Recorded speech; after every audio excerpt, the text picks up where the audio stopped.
Hey, welcome to the first week of fall. And hasn't it been crazy how just as fall comes, the temperature drops and it gets a little bit colder? Okay, so probably not as cold as the way I look right now. But the reality is it's going to be colder a lot sooner. And everyone doesn't have the opportunity to have things like gloves and hats and coats.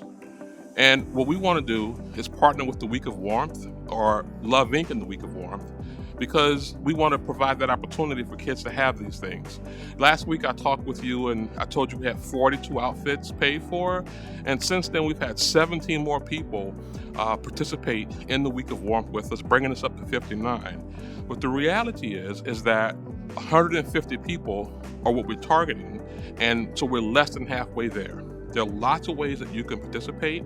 You can participate as a small group, as a family, with your kids, with your friends. There's opportunities to participate with as little as $10 or as much as you want. So I really encourage you to come on out to our website or join our website or click on the link at our website and sign up, participate. Let's provide some warmth for those in our community who may not have it this winter. Last week, we started a sermon series called The Family Table. And it's a 3-week series where we look at the stages of grief and loss.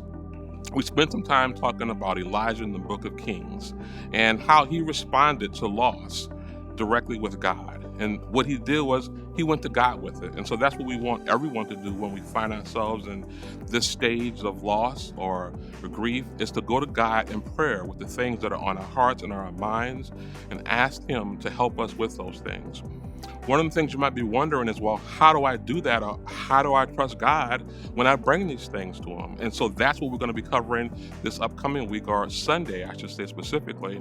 We'll be covering that and talking about why you can trust God. And we'll be hearing directly from God why we should do that.